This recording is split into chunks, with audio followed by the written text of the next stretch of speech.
Skinner, and this is the Rob Skinner podcast. Today, we're talking about the two loves that can change your life: your love for God and your love for the person right in front of you. All this and more on the Rob Skinner podcast.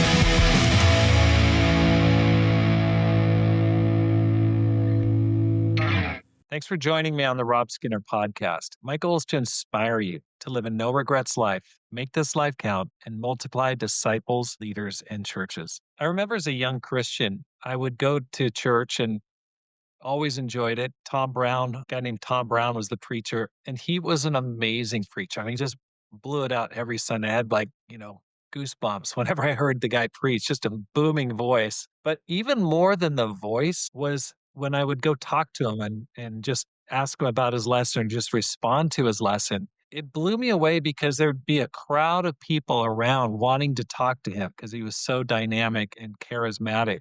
But when he locked in and he talked to me, I felt like I was the only person in the room. Now, I was like a 20-year-old college student. I had my Chuck Taylors on and everything, but that guy made me feel like $1,000,000. And I remember thinking, I want to be that way toward people. And I have a series of quotes and scriptures that I really go back to almost on a daily basis. And there's a simple but powerful quote that's really stayed with me over the years. It's from a book by Jimmy Carter called Living Faith. And he quotes a missionary, Eloy Cruz, whom he went door knocking with. And Jimmy Carter was really blown away because this younger man was so good with people and made people feel so special. And now this is a president talking. It's really amazing that he was door knocking after he became a Christian.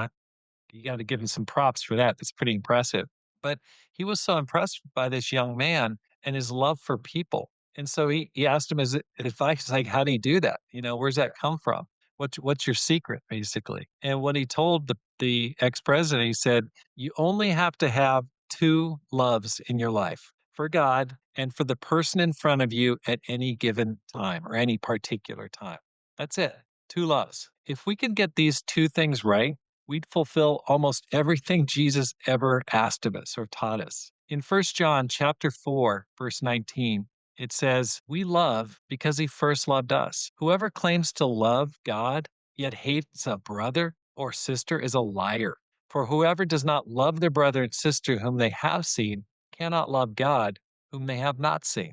And he's given us this command: anyone who loves God must also love their brother and sister. John reminds us that our love for God is proven by how we love people just right in front of us. It's easy to say, I love God, but the real test is how we treat the barista, the coworker, the roommate, or the family member, or just people at church. I mean, how many times have you been at church and you're talking to someone, but you're really thinking about the person that you really need to talk to in the fellowship? You're looking over the shoulder. You're trying not to do it, but you're glancing over their shoulder and you're scanning the fellowship while you're talking to this person. And guess what? They notice it. They feel it. They feel the lack of love. You express that love by the attention you give people in the moment. And so oftentimes we feel like we're being efficient. We feel like we're multitasking, but actually we're being unloving toward people. And people absolutely can sense it. You can sense it when people are making you feel like not the real priority. And you can also feel when you're giving someone your full attention. And so that happens quite often in our lives when people rub us the wrong way. And when this young man, Eloy Cruz, said you only need two loves for God and for the person in front of you, he was really saying you can't love people in general if you don't love the person right now in front of you in particular. Loving God fuels our capacity to love other people, and loving others proves our devotion to God. It's a loop of grace. Every interaction becomes a chance to just show God's heart. So you don't need a microphone, you don't need a stage, you don't need a book to make a difference for Jesus. You just need eyes to see the person who's right in front of you today, and a heart that says, God, help me love them like you love me. So let me leave you the challenge today. Who's in front of you today that needs to feel God's love through you? Maybe it's someone at work who's lonely. Maybe it's your spouse, your child, or the person who serves your coffee. Just take a break, slow down, look them in the eyes, listen deeply to what they're saying, engage, smile, nod, encourage.